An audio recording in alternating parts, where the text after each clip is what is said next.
Hello and welcome to another video for the Regional Debate Development Program. This is another video. This one should be nice and quick, and it's just going to talk you guys through how to have a prep time structure. If you've already got a structure for your prep time, great. Feel free to continue using that, but this is a new one because I find that often people don't have a good prep time structure, and the truth is that good prep time is directly correlated to good debating, because obviously a good prep means good speeches, good plans, etc. And that means that when you go to execute that in the actual debate, you're going to be much, much better. As always, much like a broken record, I will tell you, please get out a pen, a piece of paper, and take some notes, because listening to these videos is great, taking notes is even better, and taking it and practicing it later on is the very best. I know you've probably heard that a lot of times now, but if this is your first video, you're going to hear it a bunch more. Let's jump into how to do prep time structure. 4 key steps for you guys today.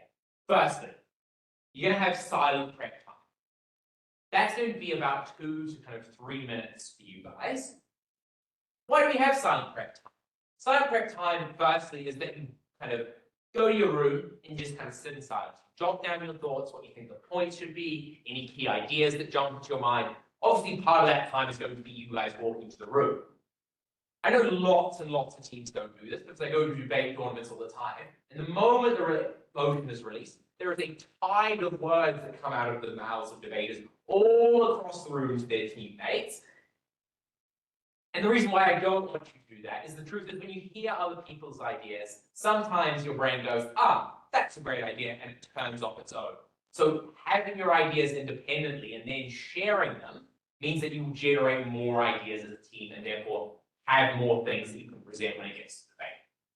Second step is to have a team discussion. It should be about 2 to 5 minutes. A team discussion involves 2 key things. Firstly, you guys should chat about your 3 key substantive points. So share your suggestions for substantive points. Have a quick discussion amongst yourself on which ones you think are best. Obviously, put the first best 2 in your first speech, and the other one, the third best substantive, as your split point. Sometimes you'll agree on this as a team, you'll come to the same ones, right, you're probably doing the right points. In some debates, it's a little bit more confusing, and you as a team might disagree. In that case, if you haven't been able to agree on things after a few minutes of discussion, what you need to do is there's 3 of you there, so just take a vote and decide. You shouldn't have a split vote given that there are 3 of you on your team. Second thing you need to chat about. I want you guys to extract a path to victory from your speech. This is a 1-sentence line in how you as a team are going to go about and attempt to win this debate. It's something you should put in your first speech.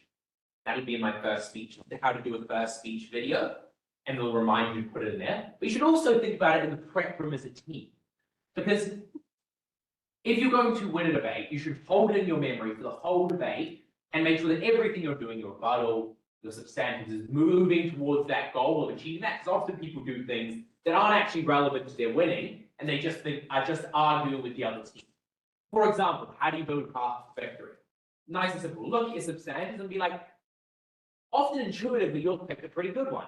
So for example, let's say you're doing a debate and it's on smoking. Your points are that there's going to be health harms to smokers. There's going to be health harms to those who breathe in secondhand smoke and are not smokers. And then thirdly, your substantive is, I don't know, something else that I can't come up with off the top of my head.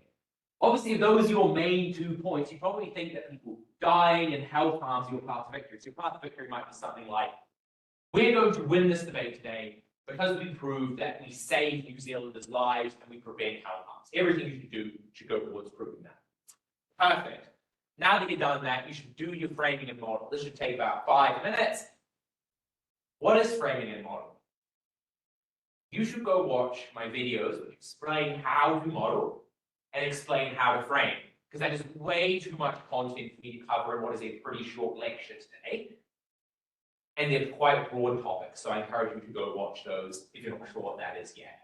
But pretty much, this is any context and setup provided for the motion and the debate. I like to do this after I've worked out my points, because you can often frame or model in a way that's going to make those points a lot easier to make. Finally, you should spend the bulk of your prep time, 20 to 15 minutes, 15 to 20 minutes, if you can, more is better, to develop out your substantives. This is really important because this is what wins you today. I encourage you to all build your first point because it's the most important point in your case. The one that is the most important to you winning, you should all sit down as a group and work together and make it really, really good, lots and lots of mechanisms. Then I would go, and for the second point, that third speaker should stay around and help the first speaker with that point. But the second speaker probably needs a little bit of time to go off and write their split point. So I often let them go off and write up their split. Make sure when you're doing this, you get these 6 steps of building a substantive right. That's the title, the roadmap, the context, the mechanisms, the outcomes, and the impacts. All of those are super important. I'm sure you've already watched my substantive video, but if you haven't, please go watch that now because that's going to be what you're doing in prep time. So getting that right is also really important to getting in prep time. Once you've got all those substantives, you're going to be very set to go, and you can walk out and go to the bank. Additional resources. I would just like to note that you should go and practice this with your team. I sound like a broken record, but get your team that you're probably going to the next debate tournament at and prep a motion. Just sit down, pull a random motion out of a hat. There's actually a tech sheet that I've written up that goes through each step of the process, making sure you're hitting them all. And as long as you go through and tick those all off, you're good to go. Go to tournaments, go to debates, and practice that format and tick them all off. Because every time you do that, it's going to get smoother, it's going to get quicker, it's going to get faster. And especially if you're doing it with the same teams over and over again, you'll develop like some quicker and shorter processes, and you can tweak a few things to fit yourself better. Little disclaimer for you guys. This is a time for the timings in this video are for a 30-minute prep time. Obviously, sometimes prep times are cut down because tournaments need to shorten up. Sometimes prep times are extended to an hour, for example, when you go to New Zealand debating nationals. So depending on that, like extend them out as ratios. Like often, you might spend a little bit of extra time on each stage or a little bit less time on each stage. And you as a team will know where you can cut or add time to and where it's most important to you. So I think that's pretty much it. That wraps up my lecture. So I hope this has helped you. I hope you go forward and you use this in your prep times going forward. Because for myself and my team, this made us so much better when we actually got out there to debating.